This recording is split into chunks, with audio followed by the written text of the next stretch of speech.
함께 나눌 말씀 사도행전 18장 12절에서 17절 말씀입니다. 사도행전 18장 12절에서 17절입니다.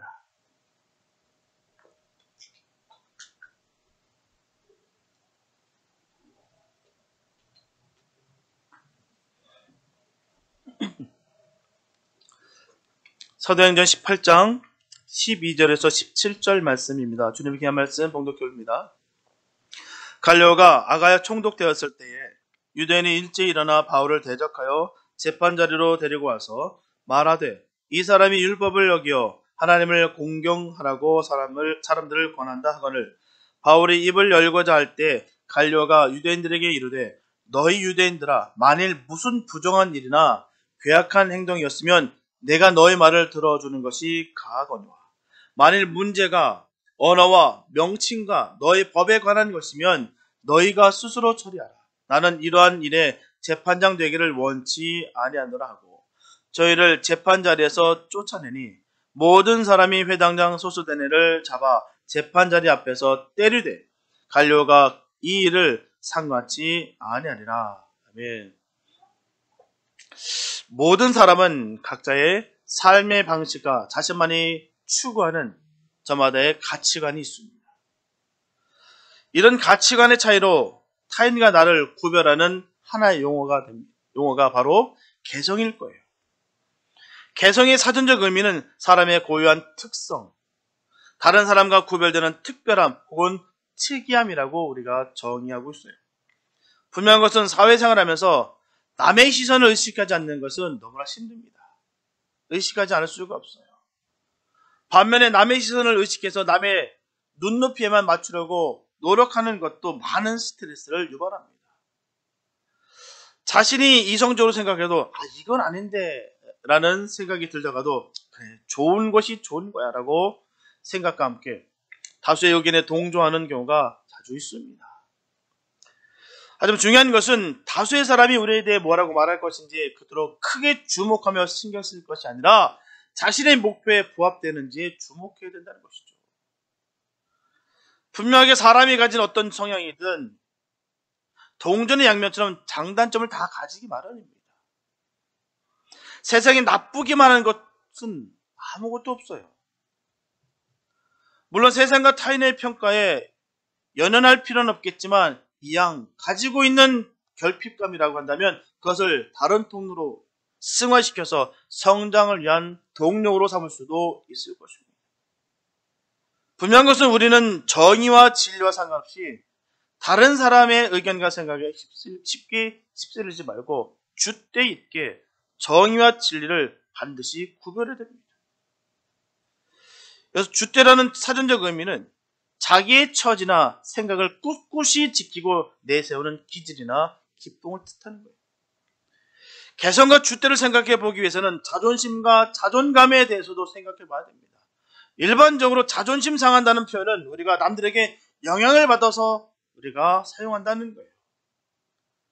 바로 자신의 중심이 자기에 있을 때가 아니라 남들에게 있을 때 우리는 자존심을 내세운다는 것이죠. 저 사람이 나를 무시하고 저 사람이 나에게 해를 가했어 라고 모든 것들을 기득권을 그에게 줄 때 우리는 자존심이 상한다 라고 전하는 거예요. 반면에 자존감 상한다는 말은 표현을 쓰지 않냐고 자존감을 높이다라는 표현을 씁니다. 그 이유는 자존감은 남들에게 영향받기보다는 바로 모든 중심이 자신에게 있기 때문에 그 자존감이다라고 그 표현을 한다는 것입니다. 그래서 자존감이 높은 사람은 중심과 기준점이 자신이기 때문에 남들이 뭐라 하든 또한 심지어 칭찬을 한다 할지라도 자기 기준점에서 부족하면 더 노력하면서 앞으로 나아간다는 거예요. 영향을 받아서 내가 흔들리는 것이 아니라 나의 모든 자존감 통해서 나의 중심 가운데 기준점에 대해서 계속 점진해 나간다는 것입니다. 그래서 자존감이 높은 사람은 자신의 목표를 향해 더 빨리 발전해 나가는 거예요. 그래서 개성과 줏대를 영적으로 선하고 또한 바르게 강화해 주님의 사람으로 더욱 자존감이 높은 사람으로 발전하면 더 높이 상상 그 이상으로 더 비상하게 되는 것입니다. 그래서 어떤 역경과 핍박과 환란이 몰아친다 할지라도 전혀 흔들리지 않냐고 정의와 진리에서 믿음의 행진을 할 수가 있다는 거예요. 그러기 위해서 우리가 하나님 자녀들이라는 그 사실을 조금도 잊지 마시고 영적인 개성과 줏대를 잘 지켜서 영적 자존감을 온전히 세워야 될 줄 믿습니다. 그냥 믿음 생활하는 것이 아니에요. 그날이 그턱으로 남들 따라가는 것이 아니라 주님께서 주신 능력으로 내가 영적 자존감을 온전히 세워서 주의 영광 돌리며 나가는 것입니다. 이게 믿음이에요. 다른 사람의 눈치를 볼 것이 아니라 환경에 내가 영향을 받을 것이 아니라 주님께서 주신 그 은혜를 누리면서 승리하며 나아가는 거예요. 그게 바로 믿음 생활이고 그게 신앙 생활입니다. 그게 되지 않으니까 이렇게 저렇게 쓰러지고 줏대 없이 살아가는 수밖에 없는 것이죠. 믿음의 확신이 없다 보니까 그런 거예요. 주님께서 살아 역사하시는 것을 내가 믿지 못하기 때문에 그런 것입니다. 오늘 본문에 보게 되면 사도 바울의 2차 선교 여행이 계속되고 있어요. 하나님의 은혜의 복음을 증거하기 위해서 쉬지 않고 이 전도 여행을 하는 사도 바울의 열정은 참으로 뜨겁습니다. 이때 유대인들은 사도 바울을 모함해서 고발했어요. 오늘 말씀을 통해서 성도는 하나님의 사역을 신실하게 감당하다가 고난의 십자가를 질 수 있다는 사실을 꼭 기억하시기 바랍니다. 오늘은 억울한 상황 가운데서도 굳건히 이 믿음의 줏대를 지키는 사도 바울의 삶과 현명하게 법을 운영하는 갈료를 통해서 또한 배후에 역사하시는 그 하나님 놀라우신 그 섭리에 대해 우리가 나누는 시간이 되었으면 참 좋겠습니다. 첫째, 억울함을 은혜로 이겨야 됩니다. 본문 12절에 보면 갈료가 아가에 총독되었을 때 유대인이 일찍 일어나 바울을 대적하여 재판자리로 데리고 와서 라고 말씀하고 있어요. 이렇게 갈료가 로마 제국의 행정구역상 고린도가 속해 있는 아가야 지방의 총독이 되었을 때였다라는 것입니다. 델포이 신전의 비문에 의하면 갈료는 AD 51년부터 51년까지 1년간 아가의 총독으로 재임했어요. 갈료는 네로 황제의 가정교사였던 그 유명한 로마의 정치가이자 철학자인 동시에 웅변가였던 이 세네카의 친형이에요. 원래 이름은 로바투스였으나 원로원 의원 유니오스 갈료의 양자로 집적되면서 이름이 갈료로 바뀌었어요. 그는 동생 세네카와 함께 한때 로마 제국 내에서 가장 단단한 튼튼한 그런 권력 기반을 지니고 있었습니다. 하지만 AD 65년 네로 황제를 축출하기 위한 음모에 가담했다는 그 혐의를 받아서 동생 이 세네카와 함께 네로 황제에 의해서 자살로 생을 마감합니다. 그러나 오늘 본문의 시기는 갈료가 그의 인생에서 권력의 최정점에 있을 때였어요. 갈료가 신임 총독으로 부임하자 유대인이 일찍 일어나 바울을 대적하여 법정으로 데리고 갔어요. 여기서 일어나 대적하다로 번역된 헬라 동사 카테 시스테미는 쇄도하다, 공격하다라는 의미예요. 유대인들이 일치 단결해서 기습적으로 사도 바울을 잡아다가 법정에 끌고 세운 거예요. 그 주동자는 본문 17절에 이름이 분명히 밝혀져 있습니다. 바로 소수데네였어요. 그는 사도 바울의 복음을 전했던 회당의 회당장이었습니다. 유대인들을 선동하여서 사도 바울을 집요하고 또한 악랄하게 배척하고 괴롭혀온 주모자였다는 것입니다. 그가 신임 총독 갈료의 부임에 맞춰서 자신을 추종하는 그 유대인들을 일제히 동원하여서 사도 바울을 기습적으로 붙잡아 법정으로 끌고 간 거예요. 이유인즉슨요, 대개의 경우 갓 부임한 신임 총독은 현재 상황이 어둡습니다.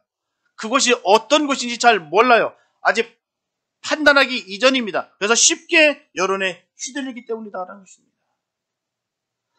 정확한 정보가 없을 때 우리가 정의를 내린다는 게 쉽지가 않아요. 알지도 못하는데 무슨 정의를 내릴 수가 있겠습니까? 그래서 실수하기가 쉽습니다.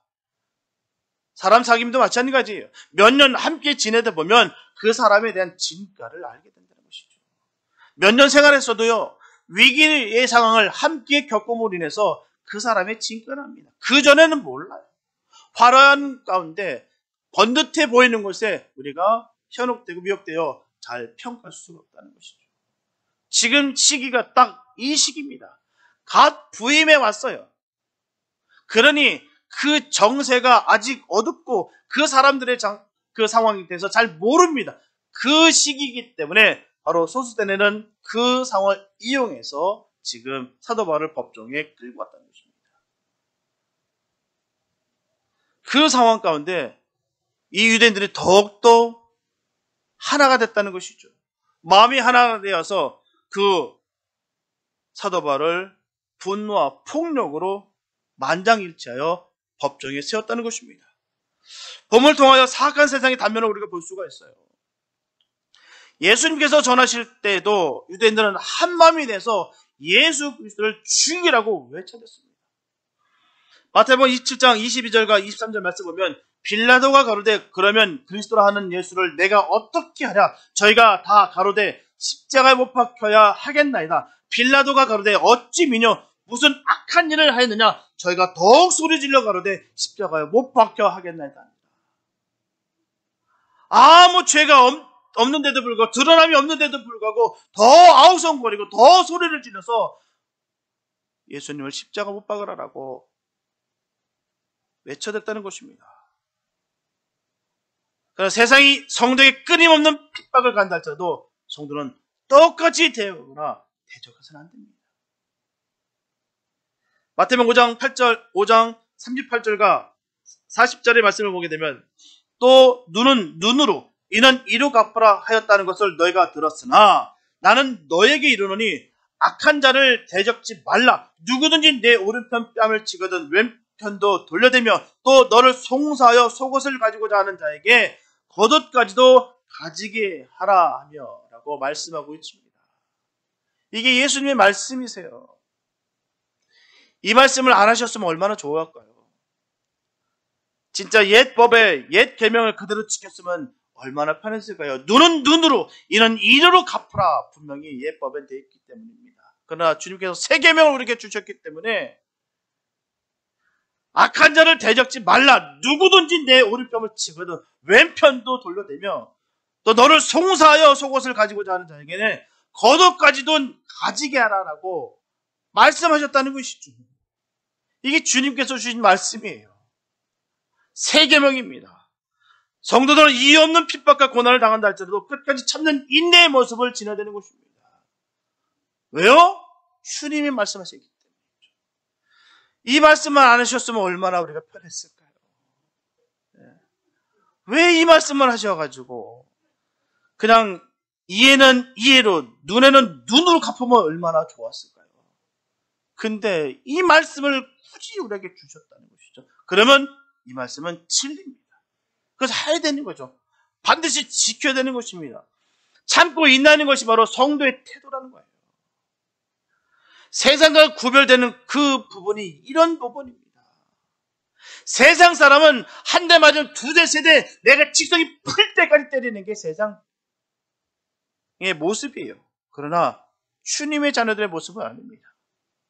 용서하고 사랑하는 것이 주님의 자녀들의 모습이라는 거예요. 기분과 감정으로 처리하지 않는다는 것입니다. 분명한 것은 성령님의 능력이 아니고서는 절대로 인내하는 것이 불가능합니다. 여러분 되십니까? 그게 인내가 가능하십니까? 성령이 주시는 그 능력이 아니고서 안 됩니다. 그래서 우리가 기도하는 거예요. 이것이 바로 성도의 능력입니다. 능력받아 할 수 있는 거예요. 기분과 감정을 누릴 수 있는 것은 주님의 사랑과 은혜밖에 없습니다. 내게 주신 그 사랑과 내게 주신 그 은혜가 나를 변화시키는 것이고 나를 하여금 인내케 할 수 있는 것입니다. 그럼 어떤 공격에도 넘어지지 않는다는 것입니다. 본문 13절에 보면 말하되 이 사람이 율법을 어기어 하나님을 공경하라고 사람을 권한다 하거늘 여기서 말하되로 번역된 헬라 동사 레고가 원문에서 분사 현재형으로 기록되어 있어요. 유대인들이 동일한 고발 내용을 반복적으로 소리를 치며 외쳤다는 의미예요. 그리고 본문에서 헬라 노모스를 율법이라고 번역하는 것은 적합한 번역이 아닙니다. 헬라 노모스는 유대인들의 율법을 의미하기도 하지만 일반법, 다시 말씀드리면 당시의 로마법을 의미하기도 하는 거예요. 그래서 새 번역 성경은 본문을 정확하게 번역합니다. 아주 쉽게 번역되어 있어요. 우리가 이야기 쉽게 번역되어 있습니다. 이 사람은 법을 어기면서 하나님을 공경하라고 사람들을 선동하고 있습니다. 이 사람은 법을 어기면서, 로마 법을 어기면서 하나님을 공경하라고 사람들에게 선동하고 있다는 것입니다. 이렇게 회당장 소스대네는 유대인들을 동원해서 사도 바울이 유대인의 율법을 어겼다고 고발한 것이 아닙니다. 바로 그가 로마 제국의 국법을 어겼다라고 그렇게 고발하는 거예요. 당시 로마 제국 내에서는 로마 제국이 허용한 종교만 포교 활동이 가능했어요. 그러므로 소스대네는 사도 바울이 로마법을 어기고 불법적인 사이비 종교 포교로 선량한 사람들을 선동하면서 사회를 문란케 한다는 식으로 사도 바울을 고발하는 거예요. 다시 말씀드리면 하나님에 대한 신앙 문제를 로마법과 관련된 사회 정치 문제로 바꿔서 사도 바울을 고발하는 것입니다. 그런 의미에서 회당장 소스대는 대단한 교활한 사람이에요. 악한 사람이라는 것이죠. 그가 로마법과 관련된 사회 정치 문제로 사도 바울을 고발한 것은 사도 바울을 개인을 완전히 매장시키는 것은 말할 것도 없고요. 사도 바울이 전하는 복음과 그리스도를 뿌리째 뽑아버리기 위함이었다는 것이죠. 저렇게 법을 어긴 사람이 어떻게 전한 말씀이 그가 전하는 것이 메시지가 맞을 수가 있겠습니까? 그리고 저렇게 사회를 흔드는 사람이 어떻게 로마 제국이 가만두어서야 되겠습니까?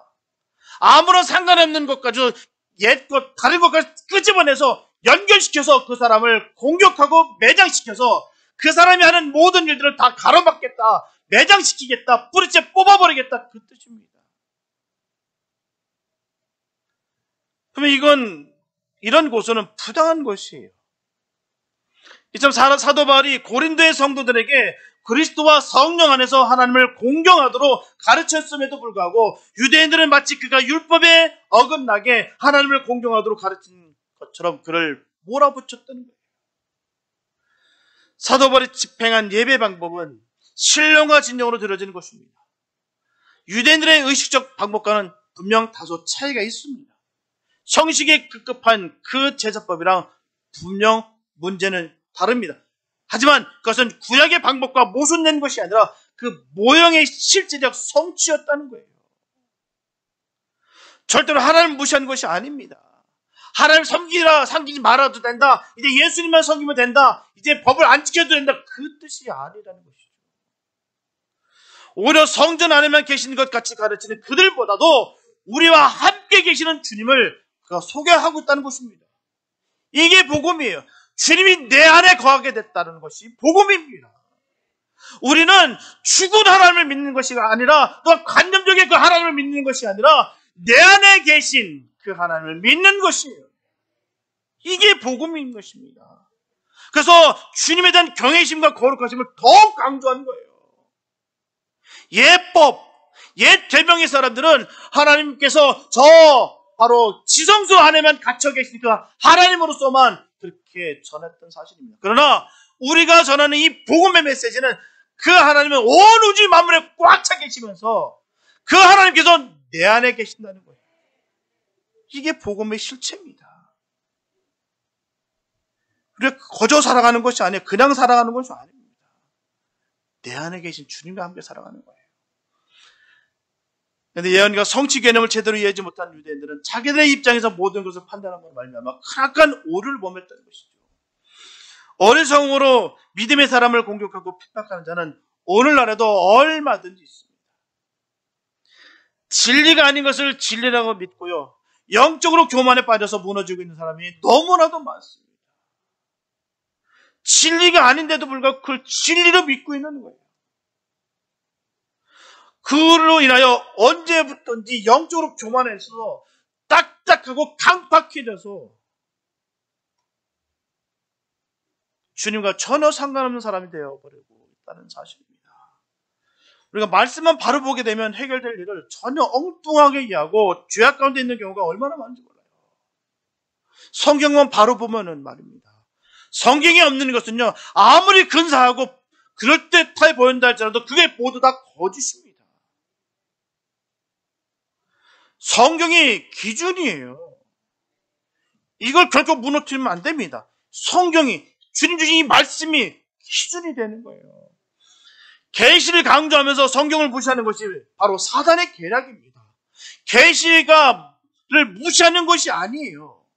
주님께서 주신 계시 너무 귀하나 바로 성경에 바로 비춰받는다는 사실입니다. 사단이 우리를 어떻게 속이고 어떻게 넘어뜨릴까 늘 애쓰고 힘쓰는 가운데 있다는 사실입니다. 그래서 성경보다도 내가 받은 계시가 더 우월하다는 식으로 여겨서 성경을 무시하는 경우가 얼마나 많죠. 그로 인하여 결국 기독교의 근간을 흔드는 거예요. 이 성경이 흔들린다는 것은 바로 기독교가 근간을, 십자가의 공로가 무너지고 자기의 의와 율법이 강해지는 것은 결국 사망의 권세에 잡히게 되는 것입니다. 생명을 걸고 우리의 진리를 지켜야 돼요. 주님의 말씀을 우리가 꽉 붙잡고 가야 됩니다. 이 성경이 바로 진리예요. 이게 모든 기준입니다. 아무리 화려하고 번듯해 보이는 것 같으나 이 말씀에 비춰봐서 어긋났던 모든 것들은 다 거짓입니다. 바로 새겨야 돼. 말씀만 바로 알면, 바로 보면은 우리가 속지 않아요. 아무리 억울한 공격당해도 우리는 진리만 고쳐될 줄 믿습니다. 영적인 줏대가 바로 세워져야 되는 거예요. 세상이 뒤집어지고 난리가 나도 구원은 예수를 믿어야 구원받는 겁니다. 이 사실은 죽었다 깨어나도 바뀌지 않아요. 진리는 절대로 바뀌지 않습니다. 예수를 믿어야 구원이에요. 일평생 살아가면서 우리가 반드시 지켜야 될 것이 있어요. 예수를 믿어야 구원이라는 것. 어떤 수많은 그 영적인 체험들, 수많은 능력이 나타나고 수많은 것들, 영역들 중요합니다. 그러나 그보다 더 중요한 것은 오직 예수입니다. 예수가 가장 귀한 거예요. 예수를 믿음으로 말미암아 구원받는 거예요. 많은 건 내가 누렸고 많은 건 내가 알았고 많은 건 깨달았다고 해서 구원받는 것이 아닙니다. 주님을 믿어야 구원받는 거예요. 그 믿음으로 인하여 내가 흔들리지 않는 것입니다. 꼭 믿음을 꼭 지키시길 바랍니다. 저번에는 이 사실을 절대로 잊지 마시고 주님 만나는 그날까지 영적인 줏대를 지켜서 주님의 이름을 높이는 복된 예수님의 사람들 되시기를 예수님의 이름으로 축복합니다. 둘째, 선은 현명함으로 나타납니다. 유대인들은 당시 아가의 총독인 갈료에게 사도 바울을 고소했어요. 갈료는 성품은 온화하고 기지가 넘치며 사랑할 만한 성품의 소유자였다라고 역사가들은 기록합니다.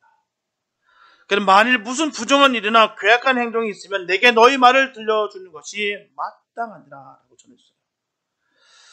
그는 피해자의 권리를 옹호해주고 가해자에 대해서는 엄벌을 내려는 행정장관의 태도를 잘 견지했던 것입니다. 본문의 경우에도 갈료는 자신의 사법권 밖에 있는 그 어떤 사건으로 자기에게 소송을 제기하는 것을 결코 용납하지 않겠다는 거예요. 본문 15절에 보면 만일 문제가 언어와 명칭과 너의 법에 관한 것이면 너희가 스스로 처리하라. 나는 이러한 일에 재판장 되기를 원치 아니하노라. 이제 갈료 총독은 사도 바울에 대한 유대인들의 고발을 그들의 언어와 명칭과 유대인의 율법에 관한 문제를 파악했어요. 아주 냉철한 사람입니다. 바로 보는 거예요.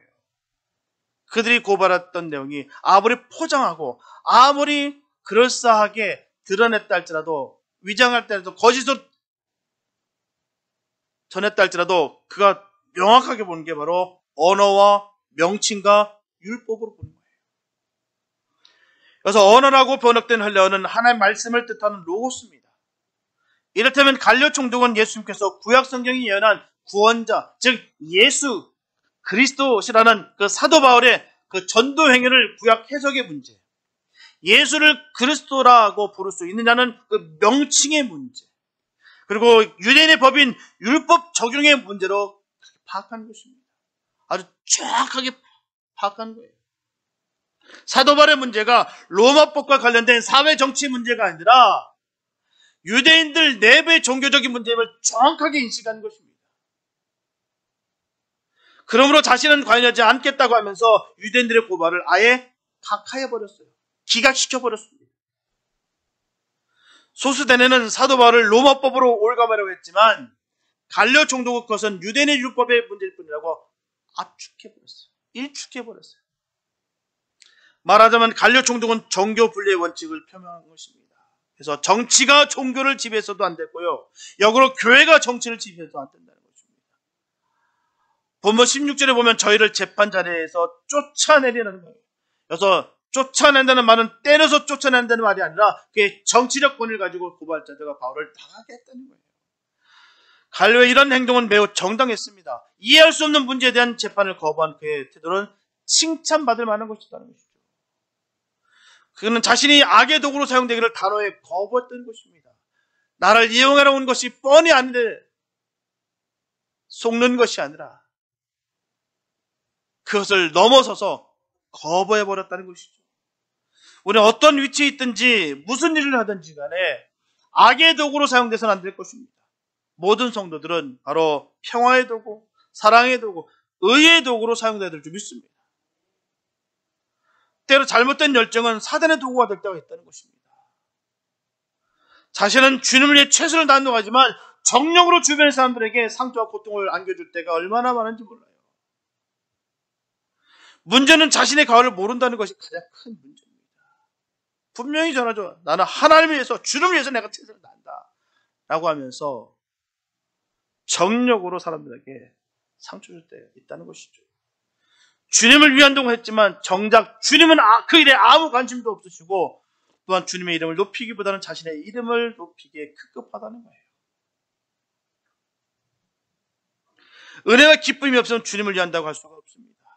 그 안에 욕심이, 정욕이, 미움과 시기가, 독함이 가득 차 있으면서 내가 주님을 위해서 일한다 하는 것은 있을 수가 없다는 것입니다.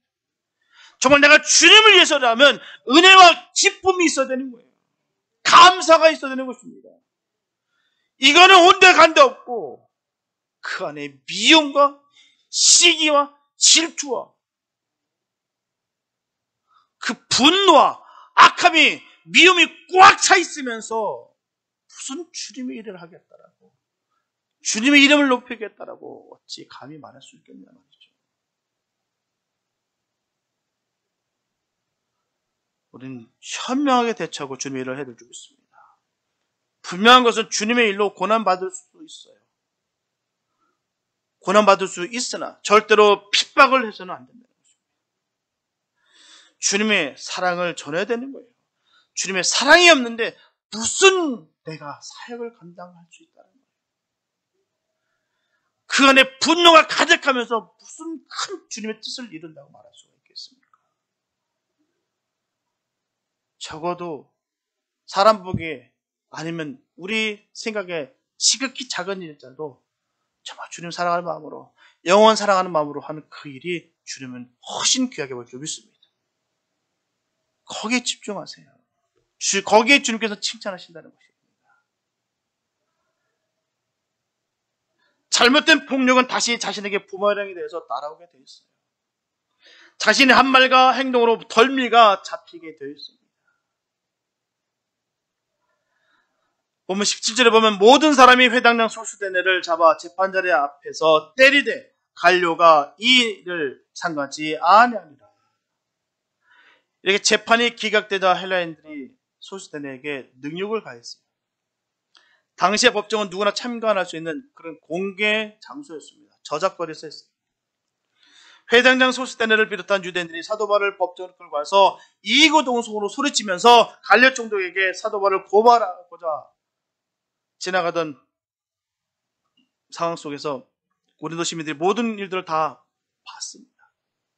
무슨 일이 일어났나 싶어서 소리치고 아우성하는 그 상황을 흥미거리로 여겨서 그 고린도 사람들이 몰려옵니다. 다 목격했어요. 그들은 사도 바울을 악랄하게 고발하는 내용도 다 들었고요. 총독이 그들의 고발을 각하는 그 장면도 다 목격했습니다.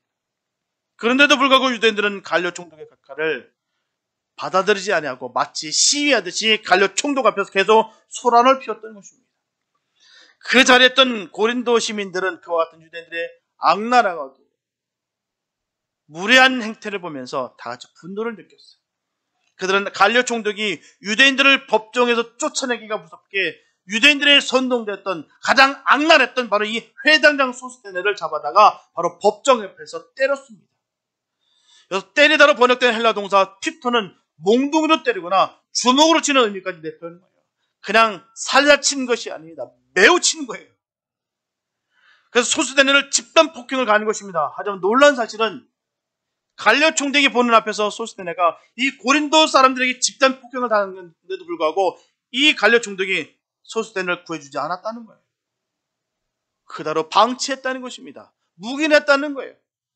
심하게 때리고 있는데도 불구하고 그냥 뒀다는 것입니다.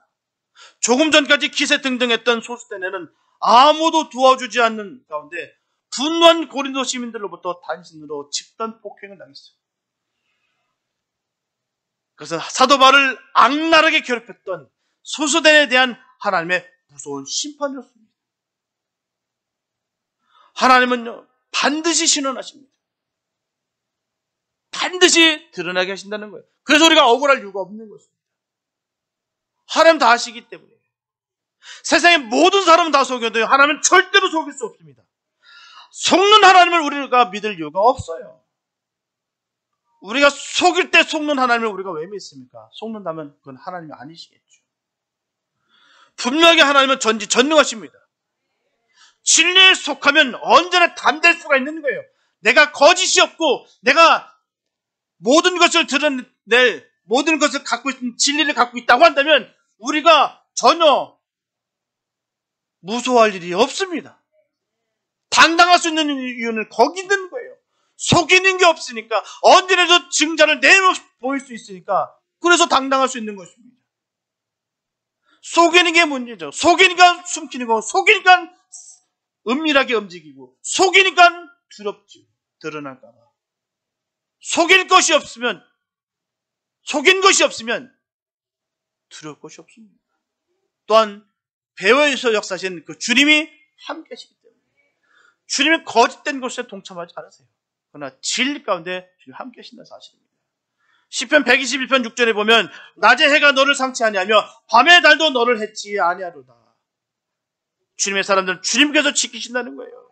우리가 거짓 없이 순수하게 진실되게 주의 뜻을 구하고 주의 뜻을 이루면 주님께서 우리를 지키신다는 것입니다. 오늘 본문을 통해서 두 가지 사실을 분명히 깨달을 수 있습니다.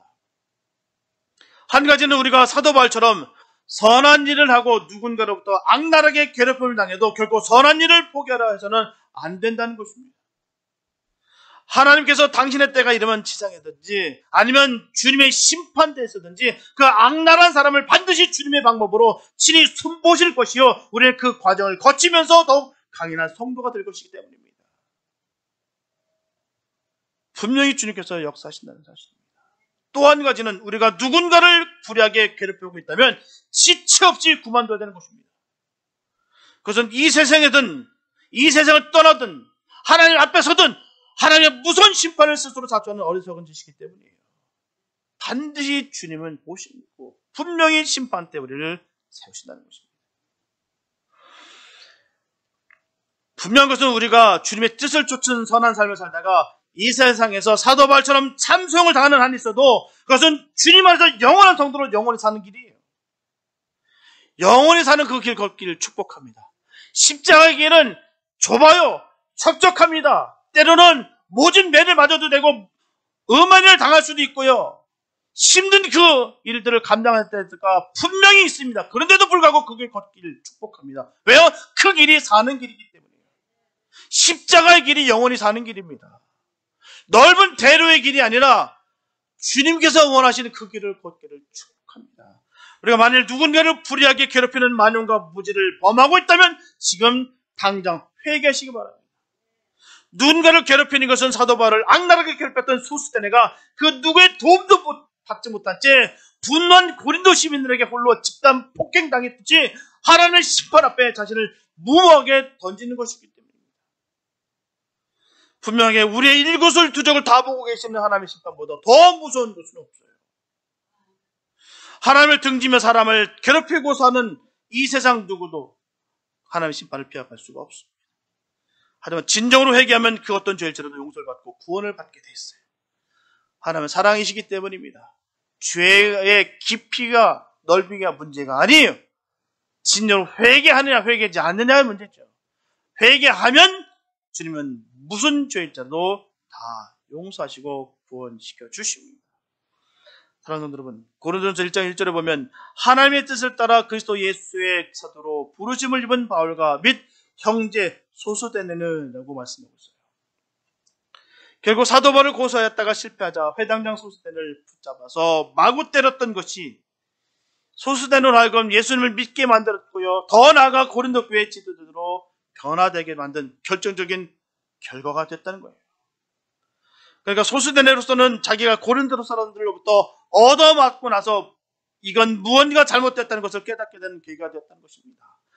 그로 인해 예수님을 알게 되었고요. 그는 고린도 교회 지도자로 새롭게 태어날 수 있었으니 얻어맞은 것이 그에게는 큰 복이라 할 수가 있겠습니다.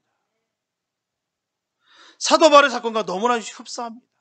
사도 바울도 마찬가지예요. 그 소수대를 바라보면서 얼마나 많은 것을 느꼈을까요? 저 모습이 내 모습이었는데, 저 모습이 내 옛날 과거의 저 모습이었는데, 정말 다메섹까지 가가지고 내가 싹 다 예수 믿는 것들 내가 잡아다 죽이겠다라고 내가 혈과 등등했던 그 모습이 바로 저 모습이었는데, 그런데도 불구하고 나를 살려주셨구나라는 생각할 때 얼마나 은혜가 깊었을까요? 소수대는 역시 마찬가지죠. 깨닫고 보니 자기의 그 무지함이, 자기의 그 악함이, 자기 안에 있는 그 천박함이 얼마나 주님 보시기에 민망했던지 그가 깨달았다는 것입니다. 도저히 용서받지 못할 만한 사람이라 생각했는데 주님은 그를 용서하셨다는 것입니다. 그래서 소수대를 변화시켜 귀한 일꾼 삼으신 하나님을 우리는 찬양할 수밖에 없어요. 왜요? 우리도 똑같기 때문입니다. 별반 다르지 않다는 것이죠. 하나님은 언제나 협력하여 선을 이루게 하시는 하나님 되십니다. 아무리 힘이 들고 고통스러워도 끝까지 영적인 줏대를 지킨 사도 바울도, 그리고 하나님의 사람을 무고하게 고소하고 선전선동했다가 능력을 당한 이 소수대는 역시 주님의 그 계획하심과 인도하심이었다는 것입니다. 우리도 마찬가지예요. 우리를 통해서 우리 주님께서 인도하고 계시고 계획하고 계시던 사실입니다. 그러니 어떤 상황과 형편 속에 있다 할지라도 감사하시기 바랍니다. 주님의 사람으로 주님의 그 영광 가운데 주께서 이끄신다는 것입니다. 그래서 주눅들 이유가 없어요. 주님과 함께하는 것이 복된 것이지, 아무리 화려하고 번듯해 보이는 것을 우리가 현혹돼 봐야 주님이 함께하지 않는다면 아무 소용이 없는 거예요. 주님과 1대1 관계 속에서 늘 회복되시길 축복합니다. 주님과 늘 인격적으로 만나시길 바랍니다. 늘 예수의 사람을 꽉 채우셔서 예수님의 사람으로서 복되게 사시길 바랍니다. 예수님의 정신이 바로 박혀 있어야 돼요. 내 생각과 내 기분의 감정과에 휩쓸리는 것이 아니라 하나님의 사람으로서의 삶을 바로 살아야 될 줄로 믿습니다. 저 여러분들은 언제나 신앙의 정조와 줏대를 잘 지켜서 주님의 뜻을 이루고 또한 회개할 일이 생기게 되면 절대로 미루지 마시고 즉각 회개하여서 주님께 용서를 받으시고 은혜를 늘 입게 되시길 축복합니다. 그래서 우리 모두가 고난 가운데서도 오히려 하나님의 좋은 일꾼들이 되고 하나님의 섭리 가운데 순종해서 하나님의 허락하시는 큰 삶과 복을 마음껏 받아 누리게 되는 귀한 역사가 있게 되시기를 예수님의 이름으로 축원합니다. 기도합니다. 사랑해 주님 감사합니다. 아버지, 정말 우리의 앞날을 우리가 어찌 알겠습니까? 그러나 우리가 주님 닮아 신실하고 거짓 없고 진리를 지키는 삶을 우리가 살길 원합니다. 그 가운데 역사하시는 그 주님께서 우리를 들어 사용해 주시고 복된 길로 반드시 인도해 주실 줄 믿습니다. 주님의 자녀로서 늘 당당하게 도와주시고 늘 평강과 또한 그 평안으로 말미암아 주의 일을 담대히 행하는 복된 주의 자녀들 되게 하여 주시옵소서. 주님의 자녀들 어느 누가 행치 못함을 우리가 기억합니다. 하나님 그 말씀을 믿습니다. 주님 역사하여 주시고 인도하여 주시옵소서. 주님께서 늘 기름으로 늘 성령으로 인쳐주셔서 하나님의 자녀로서 늘 승리만 있게 하여 주시옵소서. 거룩한 주의 이름을 붙잡고 나아갑니다. 주님 인도하여 주시옵소서. 주의 영광이 함께하여 줄 줄 믿사옵고 우리를 원하신 예수님의 이름으로 기도했습니다.